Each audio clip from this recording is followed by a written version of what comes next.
Welcome to the meeting number 26 of the House of Commons Standing Committee on Science and Research. Today's meeting is taking place in a hybrid format pursuant to the House Order on June 23rd, 2022. Members are attending in person in the room and remotely using the Zoom application. Pursuant to Standing Order 1008 and the motion adopted by the committees on Monday, September 26, 2022, we are continuing the study of international moonshot programs. I would like to make a few comments for the benefit of witnesses and members. Please wait until I recognize you by name before speaking. For those taking part over video conference, click on the microphone icon to activate your mic, and please mute yourself when you are not speaking. Interpretation for those on Zoom, you have the choice at the bottom of your screen to either select Floor, English, or French. For those in the room, you can use the earpiece and select the desired channel. Remember that all comments should be addressed through the chair. For the members in the room, if you wish to speak, please raise your hand. For members on Zoom, please use the raise hand function. The clerk and I will manage the speaking order as best we can, and we appreciate your patience and understanding in this regard. In accordance with our routine motion, I am informing the committee that all witnesses have completed their required connection tests in advance of the meeting.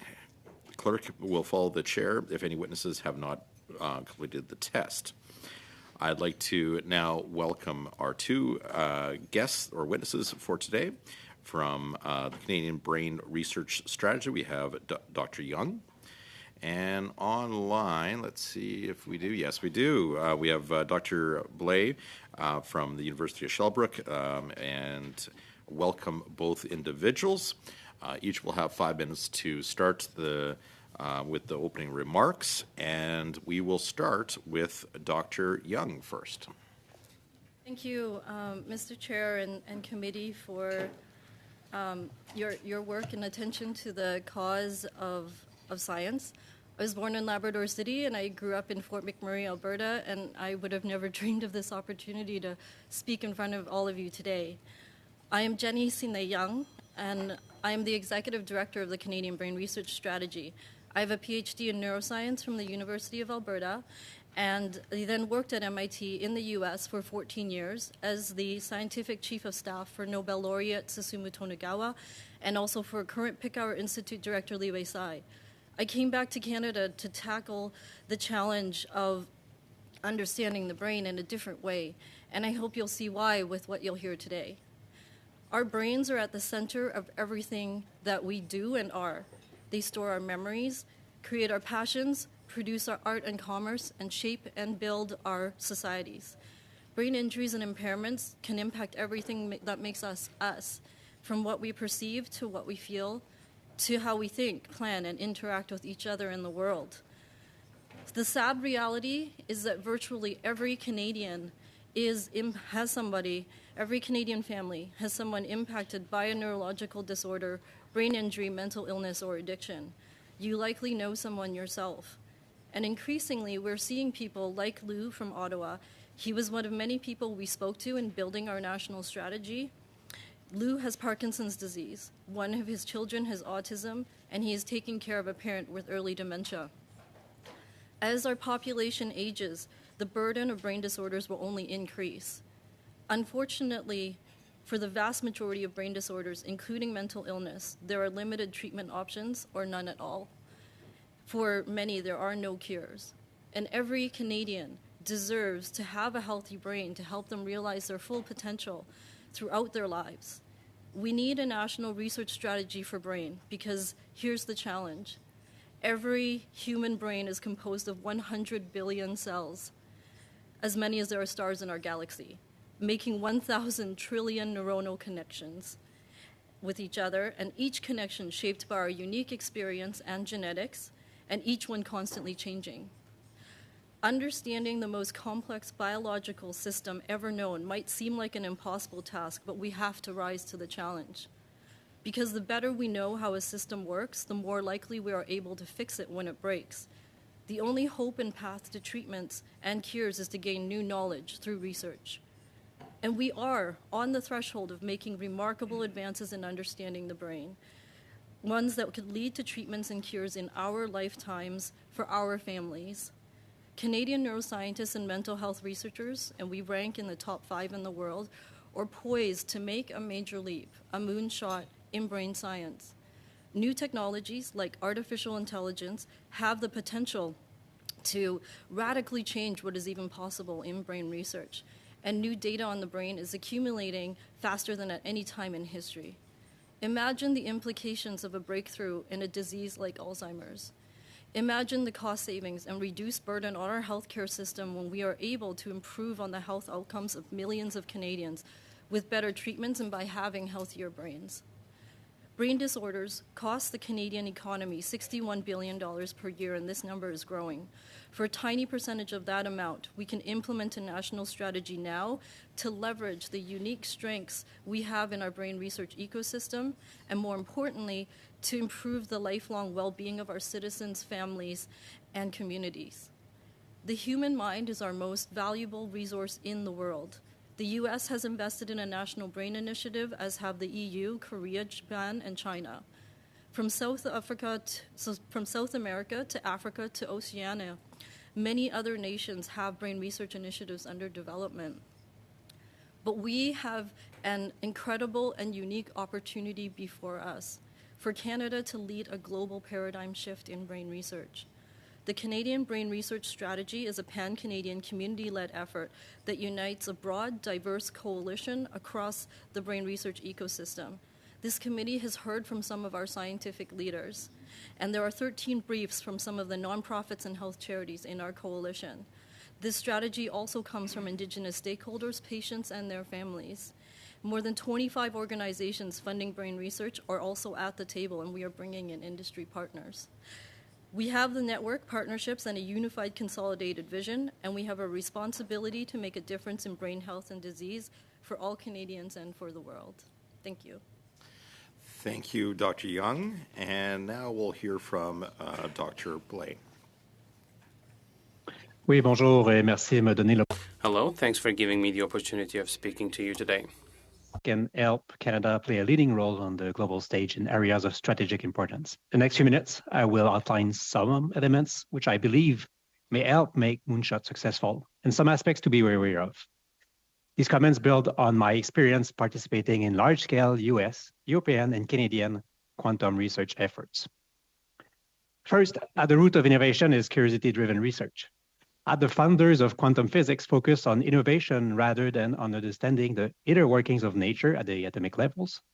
They would probably have devoted their efforts to improving the telegraph or candle wax. Had this been the case, technology that have transformed society and whose development relied on quantum physics, such as computers, lasers, and the GPS, would not have been possible. In short, technological revolutions are founded on curiosity-driven research, and any Moonshot programs should reflect that.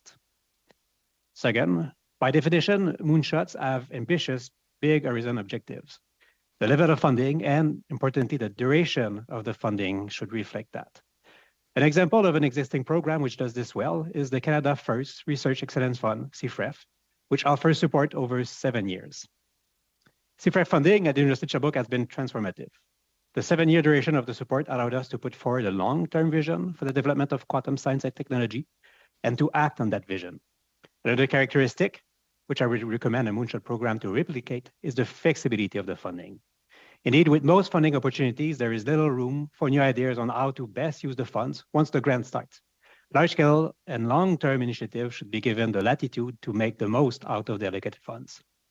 In the case of the Sherbrooke CFREF, this flexibility and the long-term nature of the program allowed us to take actions which led to the creation of the Quantum Science Innovation Zone in the Sherbrooke area to support Sherbrooke-based startups and attract companies from abroad. In short, it allowed the Institut Quantique to have an impact well beyond producing excellent science. This was made possible thanks to the long duration of the funding and its flexibility. Another lesson for this example is that supporting centers of excellence can lead to outsized impact. These centers help create the capacity to attract talent. They rally the effort of the broader research community and can deliver on ambitious projects. Moonshots also mean making choices. To have an impact, those moonshots should be based on Canadian issues and build on our strengths. Examples which come to mind are aging, biodiversity, climate change, and quantum. For quantum specifically, there are examples of moonshot programs in other countries from which we may get inspirations. In all cases that I am aware of, these programs were not prescriptive about the specific scientific and technological goal, which were instead left to be defined by the broad community of academic, industry, and government players. More generally, Moonshot can help inspire the next generation of scientists and innovators. By supporting ambitious research projects, Canada can show our young people how science and innovation are exciting and rewarding fields to work in, and encourage them to pursue career in these areas. Let me now briefly mention a few aspects to be wary of. First, funding opportunities typically focus on operation or on infrastructure. Examples are CFREF, which funds operation, and CFI, which funds infrastructure. But large-scale efforts need both. This should be baked into the program, or at least at the minimum, there should be coordination between funding agencies. Moreover, international collaboration will certainly be important to any moonshots. It can be difficult for research money to flow across borders, but ways to incentivize key international players to actively contribute to these efforts should be built in these programs. Attracting talent, including established researchers and students, to Canada is another important piece. However, despite the labor shortage, it seems to be getting more difficult rather than easier to do. Finally, training is a crucial piece.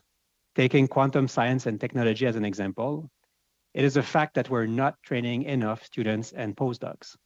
A quantum moonshot, and that's probably true of any moonshots, should support academic institutions in training more students and in developing innovative programs to help create pipelines of capable talent to meet the needs of the moonshots, but also of the startup ecosystem which will grow around these moonshots.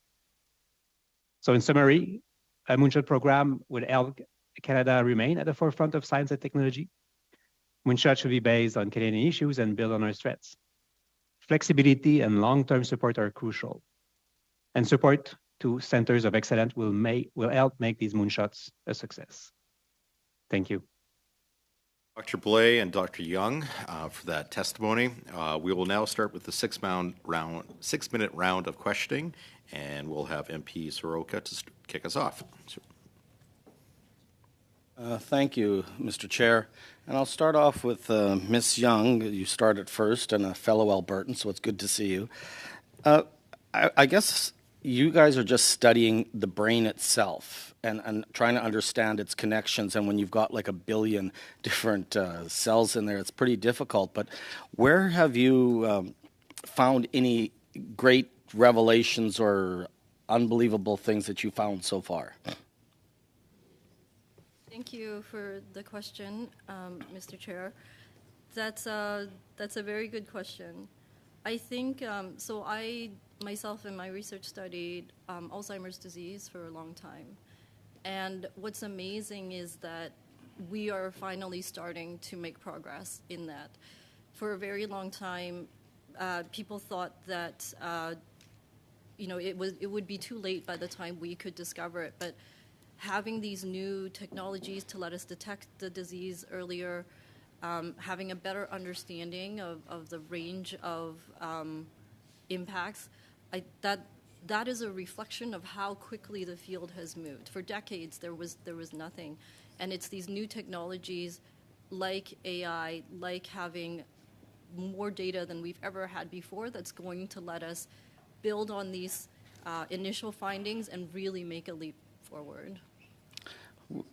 Because you mentioned about Alzheimer's, and I know, like you said, I have had family members or still have family members affected by this.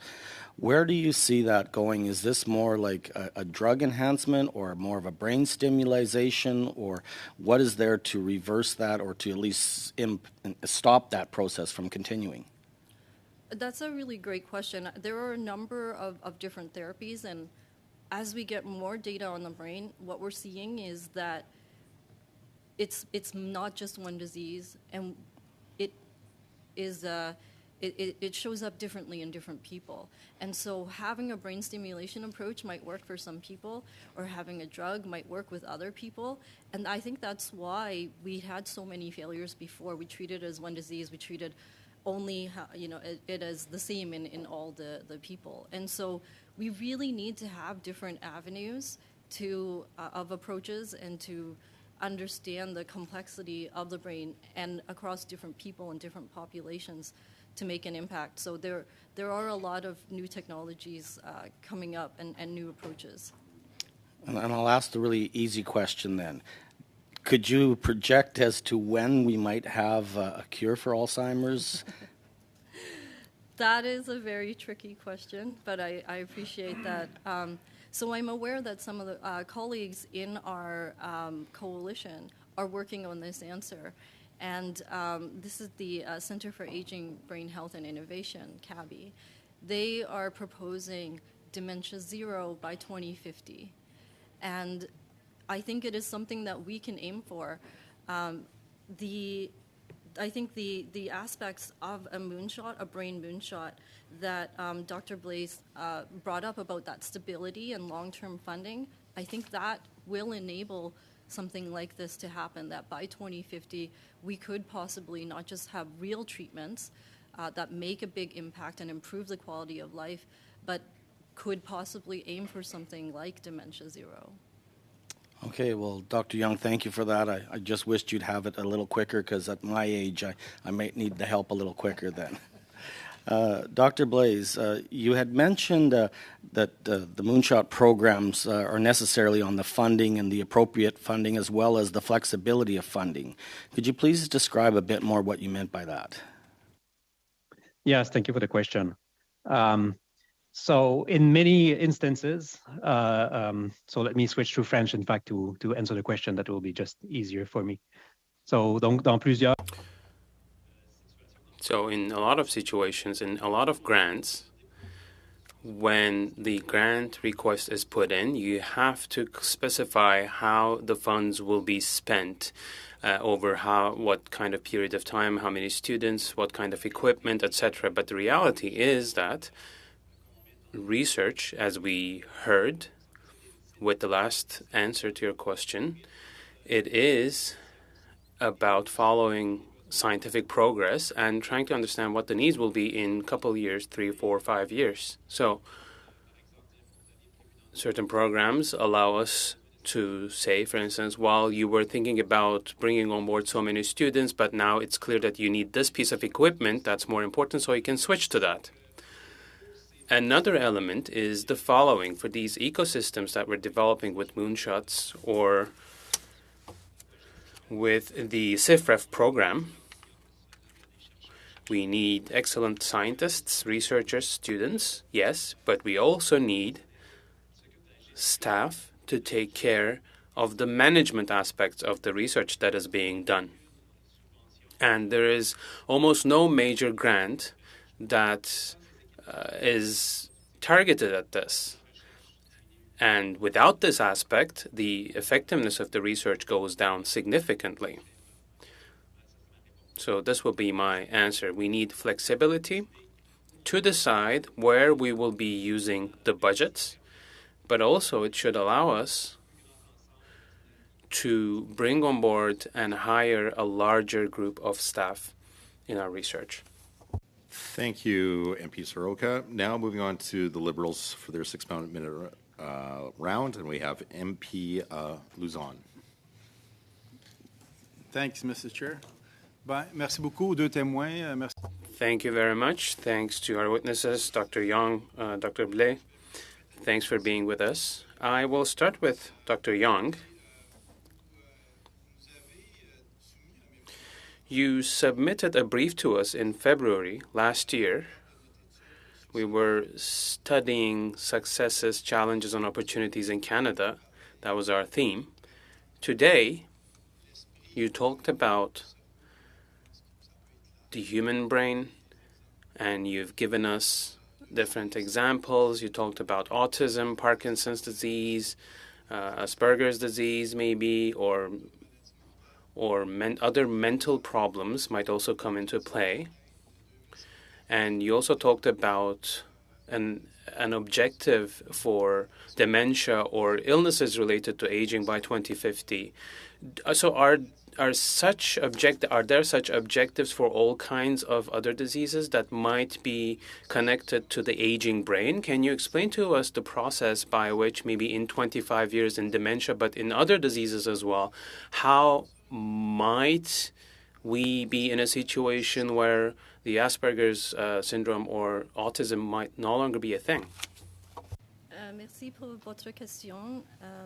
Thank you for your question. I apologize, but I'm in the process of learning French. It is a really excellent question. This is why a national research strategy for brain will work. It's because all of these disorders are related to one another. And some of the briefs submitted by our organizations in our coalition have presented some data on this. Having a basic fundamental understanding of how the system works will let us better fix it when something goes wrong. And we are finding this more recently in the last few decades. For example, Alzheimer's disease has perhaps a large component of inflammation or causing the immune system to react, perhaps in a bad way. And it turns out that other diseases that we know have involved immune components, such as, say, multiple sclerosis, they might draw on these same mechanisms at the base. And so having an understanding of the brain, of how it develops, how it through all of the different ages is going to contribute knowledge that will bring therapies and cures to other diseases as well. Okay. Merci pour la... Thank you for the answer. In the same report, you presented to us, you talked about 6 initiatives to transform brain research in Canada. You talk about increased knowledge sharing via a scientific platform. And for the benefit of the committee, I would like to hear you talk about some of the measures.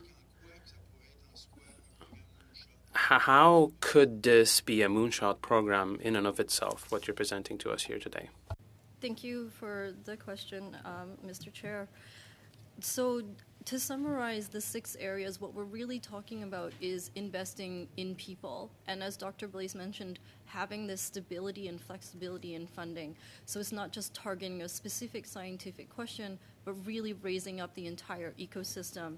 It's investing in our brain science workforce across all sectors, in academia and industry and others.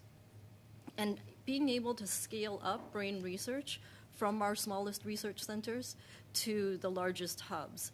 And so the 6 areas are specific ways that we can promote collaborative, transdisciplinary, and open brain research. It is our strength in Canada, our unique strength in Canada, that we can do this. I've worked at major research centers in the US. This is something only Canada has, and this is the only way that we're going to make any impact in studying something as complex as the brain. So some of the 6 initiatives are around open science, which is sharing of data, sharing of protocols and of materials. And it's that attitude of sharing that we have in Canada. As we all know, research can be very competitive for these dollars. But in Canada, we have this culture of sharing. It's about having research platforms, and that's speaking to shared resources. Dr. Guy Rouleau spoke to this committee and had said that they were able to attract a candidate who had applied for a job in Germany and was offered 10 million euros. But they went to McGill because, yes, in Germany, they need 10 million euros to set up their lab. But at McGill, they have these resources and infrastructure there that are being shared. So it's not their own, but it's being shared, and it's going to be collaborative. And we want to do that for the entire ecosystem in Canada. We have 30 research leaders, directors of institutes across the country, from major centers like Toronto all the way to Lethbridge and Carleton University here in Ottawa. And we want to leverage that excellence there. So that's what our priorities are about. It's being able to really bring together and bring out the excellence across the country. It's a very unique and special thing we have in Canada.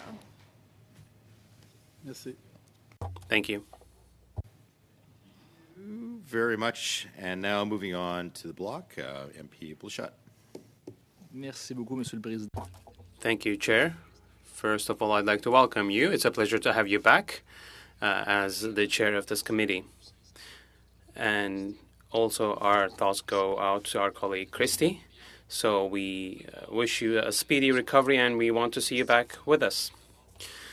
Mr. Chair, I'll have a question to Mr. Blais. First of all, it's a pleasure and I'm proud to be able to address my question to you in French today. So in quantum research, there's a lot happening, and especially at the institute that you are chairing in Sherbrooke, there is collaboration also between the Quebec government and the federal government.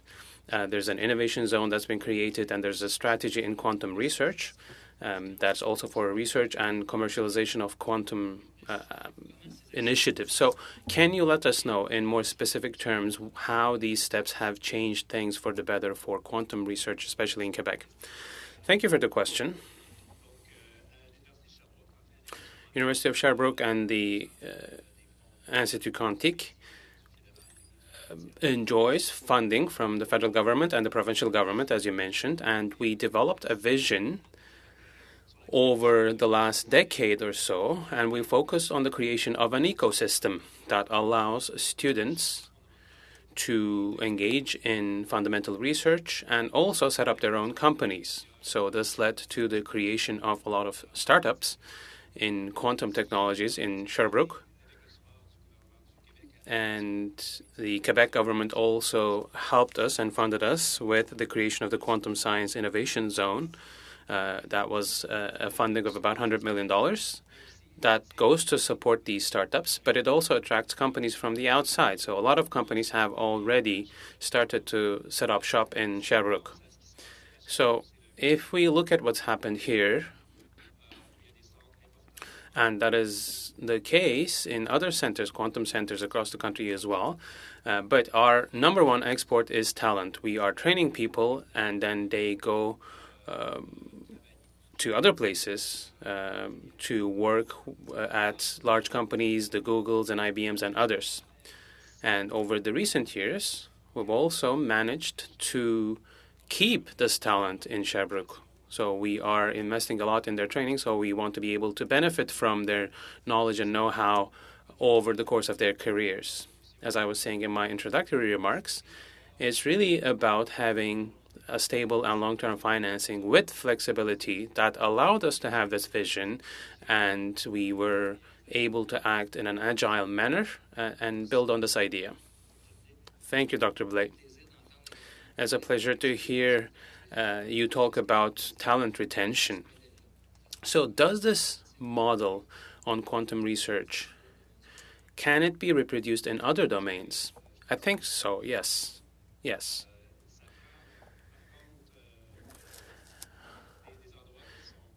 It would, of course, require locations or organizations that are agile. So our university is of a modest size, but we are very agile and we can respond quickly to adapt to different emerging situations. So this aspect was a strength in our case. But this might be hard to reproduce elsewhere, but it can still be done. Thank you, Dr. Blais. How can the federal government in concrete terms help you develop quantum research? Thank you. There is a national strategy in quantum sciences. It was announced a couple of weeks ago. It's an excellent first step. It's an investment of about $360 million over 7 years. But what I can say is that this first strategy, if I can call it that, uses the existing programs to distribute the money in a very uniform manner and in a random manner in some ways. So small grant requests from different small groups across the country. In this kind of an approach, there will be research done, of course, but there won't be coordinated research. So I think it is time that we added a bit more strategy in this national quantum strategy. That is why I really like the idea of moonshot programs. I think what matters is to support centers of excellence. There is a small number of those in the country in quantum research, and they can really help bring together the community, and they can deliver, thanks to their ecosystems and their excellence in research, they can deliver the necessary results for a moonshot program to be successful. And it also, of course, takes the resources to realize these moonshot programs or objectives. So my message then would be a bit more strategy in the strategy in terms of the Canadian quantum strategy.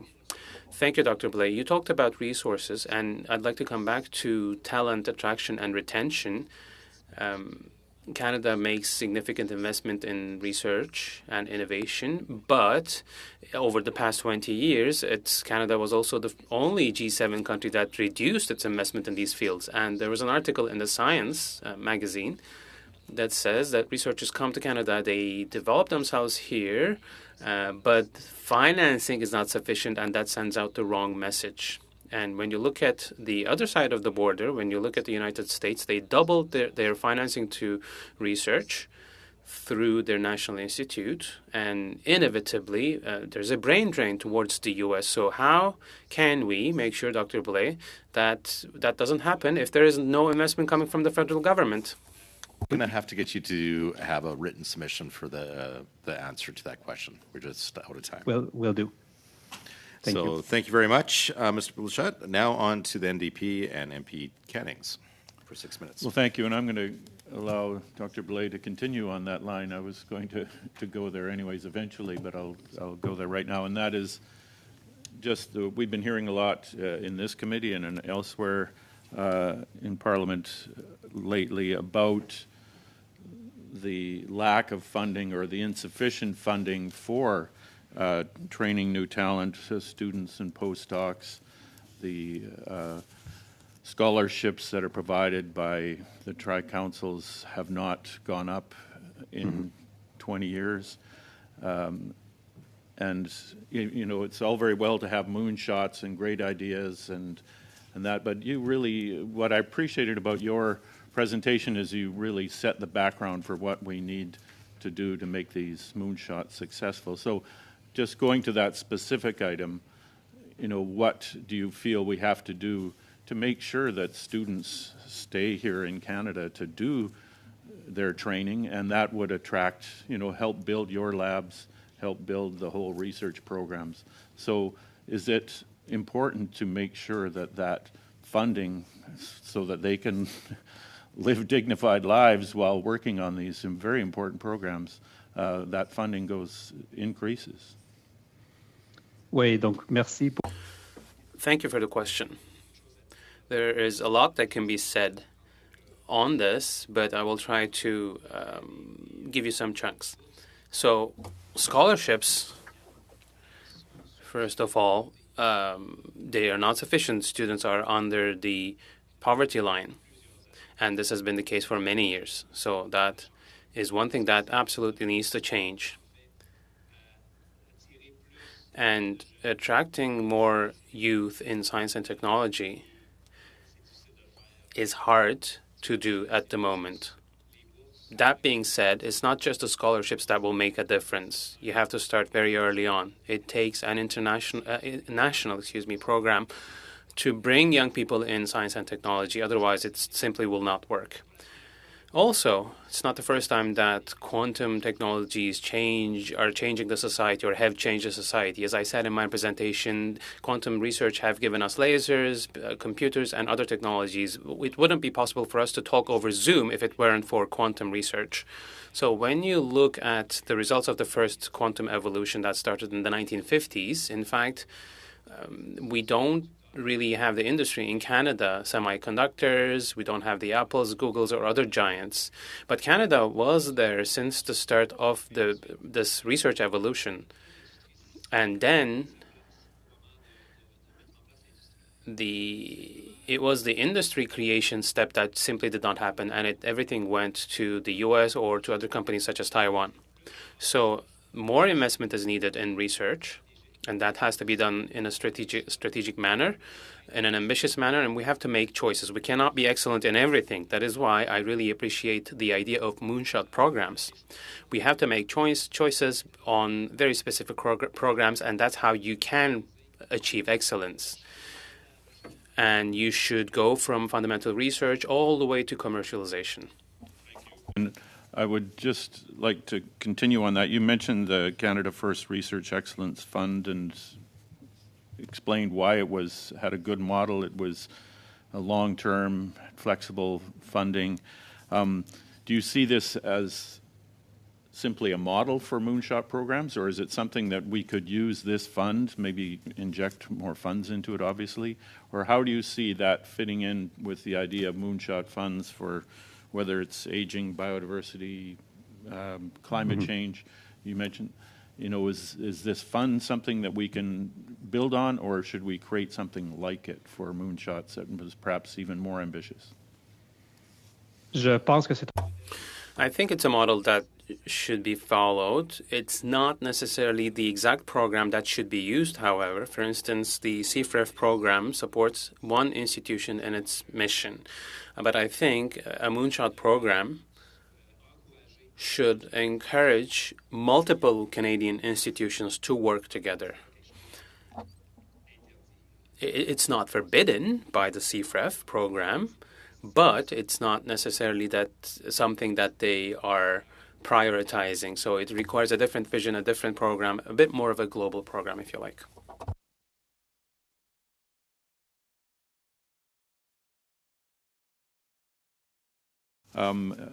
You talked about sharing data, open science. Just maybe spend a minute expanding on that and how, and we've talked about this before in this committee, how open science has not been the common practice in science. It's been a very competitive field generally. How does your strategy seek to change that, and perhaps how we could do that for other parts of other sectors in science? Yes, thank you, Mr. Chair, for that really great question. So there's a number of challenges that are brought up by open science. In Canada, we do have this culture of collaboration and sharing despite the competition. But there are often barriers for people who want to share their data. I think there's less so about the culture issues as there would be at a very competitive place like I was at MIT. But it's more about that infrastructure. Dr. Blais also mentioned the need for staff to manage research being done. These are a lot of positions that would enable sharing of data, and there is no funding for those types of research positions, especially in the smaller centers. And those are the centers that would really benefit from being able to share their data and also to take part in research. And so that is some of the challenges around open science. Now, I'm aware that, and I think it's fantastic that the government has a federal roadmap for open science, and that the tri-agency are taking steps to try and make this happen for all grants that are funded by federal research. I think it makes sense. This is research done with public money, and it should be shared. Thank you, Dr. Young. Sorry. No, that's all right. We're just trying to keep on schedule here. Now we're going to move on to the 5-minute round, and we're going to have MP Lobb up. Thanks, Mr. Chair. Do you have any questions, Cheryl? No. Yep. I want to go down the path that our last member asked the question about on the idea of open science, open sharing. This was discussed in an industry committee about 7 years ago, a topic. And when the federal or provincial governments fund an initiative, who is it that should have the ownership of that finding or that breakthrough research? Is it the research that received all the funding? Is it the university that hosted it? Or should the government have some say in it or an ownership in it? And what do most of the agreements look like today? Thank you for that really excellent question. You have brought up a number of challenges around ownership of intellectual property and things like that that come out from open science. So I think to your point about industry, first, I'll address that first. Open science does not preclude commercialization and industry being involved. In fact, in Canada, Biogen and Roche, a number of other companies have invested in open science projects. And this is only in Canada. These are large multinationals, and it's because they know we will share this data. And because the level of the data that they're sharing is not going to lead to commercialization immediately. This is just collecting the initial information as many steps before it gets to commercialization. And so I just want to put it out there that commercialization and open science are not necessarily at odds, and having intellectual property is not necessarily at odds with sharing openly. It depends on the situation. So what do the agreements look like? Just in that one example you provided me, Biogen? Yes, Biogen and Roche, they are funding a multiple sclerosis trial in Canada. In that trial then, is there wording that if there are findings, do they own the rights to those findings, or who owns the rights to those findings? I don't know the details of this exact legal agreement, but basically what they have allowed is they are collecting a data set on a number of patients and following them over a long number of years. And that data is open. They get first access to look at the data, and then it becomes open to everyone, and they can use that data for what they are interested in. In terms of the agreement, you're right in that this is an area where if there was more federal oversight or maybe a national policy that would help different organizations that are funding and supporting research draw up these contracts better, that would really enable open science to happen more efficiently, because people do want to do this. For example, all the different funding organizations I mentioned, we have more than 25 at the table. A lot of them are already funding open science. They have to go and make their own legal contracts every time, and it's difficult and inefficient. Yeah, I think we all saw kind of in real time during the pandemic that the taxpayer kind of pays 2 or 3 times. They pay their tax dollars, and the dollars go into research and to create a vaccine, and then when there is a vaccine created, you pay again, and you don't get the insider price really. You pay the full price, or the best price that your government can negotiate at a large scale. So you'd hope in some cases, if there was a moonshot on some of these really breakthrough things like Alzheimer's, dementia, and other things like MS or ALS or what have you, that the taxpayer would only, isn't too much to ask, I don't think. But anyhow, that's a larger discussion for a different day. The other thing is, just in regards to moonshot and different things like this, on the commercialization front. And I've heard through years when I was on industry committee and on health committee and different things that there are people that love to sit in their labs at university, and it isn't a knock against the individual because they're obviously very brilliant, but they just like to be in the lab. They don't want to get involved with commercialization, and it almost becomes a lifetime worth of research, and that's fine. But if you do have something that could be potentially commercialized for the benefit of human good, is there a huge number of cases like this out there, or is that an urban legend? I'm sorry to do this, Dr. Young. Ben, do you mind if we can get that answer in a written form? Well, I'm tempted to challenge the chair on that ruling, but for this time, I'll let it go. Well, yes, I'll let it go challenge all you time. want. The clock says you're over already. But, that's good. Thank you. Thank you so much for the questions and, more importantly, the answers that we heard today. Dr. Young, I was very grateful for. Now moving on to MP Bradford. Thank you, Mr. Chair, and thank you to both of our witnesses today. Obviously, these are 2 areas that, in my opinion, are ideal for moonshots. So my first questions would be to Dr. Blais. So back in December, Minister Champagne did make the announcement at the Institute for Quantum Computing, which is actually located in Waterloo, about the quantum strategy. Can you tell us how that quantum strategy is going to contribute to the advancement of science and innovation? Yes, thank you for the question. Merci pour la question. Thank you for the question. One of the important aspects of this strategy is to use existing programs. Through CSNG Alliance, for instance, that puts the emphasis on collaboration between academic labs and the industry. So about half the resources are in these places, leading to commercialization, also to answer the previous question. There's also a lot of money available for internships in industry. As I was saying in one of my previous answers, I think there needs to be a bit more strategy in this strategy. So, for instance, centers of excellence should be encouraged to collaborate more, if you're talking about a moonshot, to help us go further than this first phase of the strategy. My next question is, how can cooperation between quantum researchers, industry, and government be facilitated?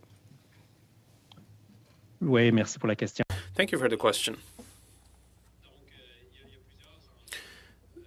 There are many elements at stake here, and Dr. Yang talked about some of these when she was answering some of the questions. There are intellectual property-related questions. Intellectual property agreements should be clear. That is negotiated university by university. As far as I know, there is no national directive at this level. That might make things a bit more complex, because if you have multiple university partners, they will each have their own ways of doing business when it comes to intellectual property. But having said that, Alliance program, the program I talked about, is a good start,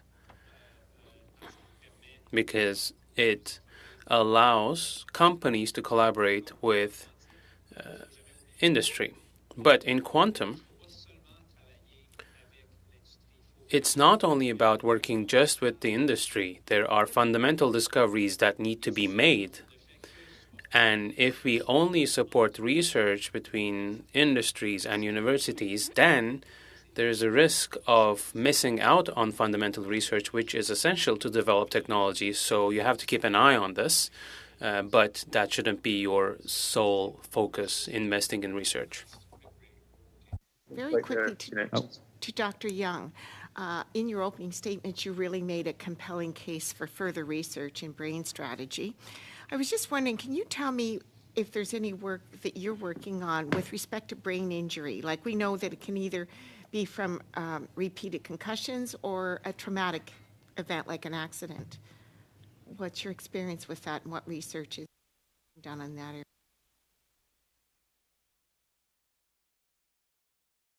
However, actually, in the lab I worked in at MIT, we focused on Alzheimer's disease, but we also had somebody in the lab studying brain injury to try and, because we could see that there were some similarities between how the brain was reacting, again, for example, at the immune response. And so this is, again, going back to the point that fundamental knowledge about the brain is going to benefit all of these different areas, whether you're talking about a brain injury or whether you're talking about Alzheimer's disease. And in fact, the Canadian Concussion Network, which is a network of researchers and patients, the Brain Injury Canada, which is a nonprofit foundation, they're all part of this coalition as well.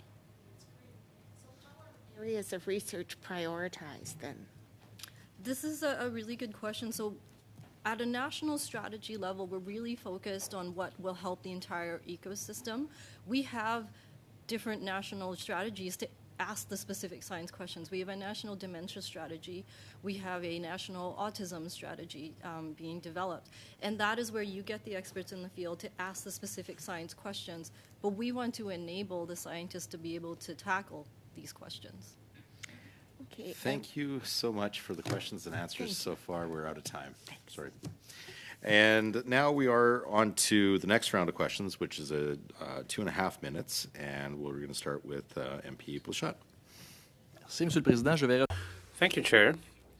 I'm going to ask my question to Dr. Blais so that we can get his answer to my previous question. Just to go back on your comments, you were talking about national quantum strategy. What I understand from what you're saying is that it's a good piece of news to invest in the strategy, but it's lacking coordination and vision from the federal government. There's no clear directive. Is that the case? Yes, exactly. I do agree with how you put it. Yes, okay, perfect. Thank you. So just to talk about with attracting and retaining talent, Canada doesn't invest sufficiently. And we are sad to see that Canada is at the bottom of G7 countries in terms of investing in research and development. And you were saying that we had a model based on attracting people, but now you're more focused on keeping the talent. But Canada is the only G7 country to have lost researchers over the past 6 years. The University of Sherbrooke has been making efforts, other universities as well, but nonetheless, we are seeing this happening, and Canada is at the bottom of the ranking, again, among G7 countries in this aspect. So in the national quantum strategy, in large strategies, in ambitious projects, moonshot programs, yes, it's good to talk about all of these, but if you don't have the necessary investment, how can you get the best talent from our institutions and research centers like yours? Thank you for the question. It's clearly not a very easy question to answer, but I think we need to continue attracting people by investing in the CHAIRS program with significant financing, but there are CERC and other CHAIRS programs which are very impressive on paper, but when you compare the resources with external centers, it's interesting to do that, but we also see that sometimes these programs will not be sufficient to create superstars. So we have to keep going in this direction. Dr. Blais, in concrete terms, at your institute and as the executive director of this institute and as a professor, what are the consequences of this lack of financing from the federal government? It is clear that we are having a hard time attracting the best. Canada had a heads up, was ahead of the game, if you will, in quantum research, but other nations are getting ahead of us as we speak. And the danger here is that what happened with the first quantum revolution, we were there, but when it was time to go for commercialization, we did not have the capacities. Again, for the round of questions and answers, moving on to, for the NDP, Mr. Cannings. Thank you, and I'm going to kind of follow up on what Dr. Blais was talking about, directed to Dr. Young, about, you have the Canadian Brain Research Strategy. I guess what I'm concerned with or interested in is what are other countries doing? Is this strategy, are you modeling it on strategies from other countries, maybe from brain research, but other sectors? Canada is a leader in brain research in the world, as we've heard many times. Are we in danger of losing that lead? And I guess just comparing what we're doing with what other countries are doing and what we need to do in the future. Thank you very much for that question. So to compare to other countries, the U.S., of course, is a natural comparison. They had their brain initiative from 2014 to 2024, and it's been extended. As of last January, just over a year ago, they had invested $2.4 billion in their brain initiative, and they will be more than $5 billion when they are finished at the end of their 10 years. Now, the distinction is that it's gone to 1,100 grants and quote-unquote hundreds of researchers. This scale of funding, we cannot compete with that in Canada, and we have other strengths we can leverage to make smarter strategic investments. So that is one of the comparisons. The EU has also had a brain initiative for 10 years. It started in 2013. They are now in their last phase in investing in infrastructure, and that was to the tune of almost €1 billion.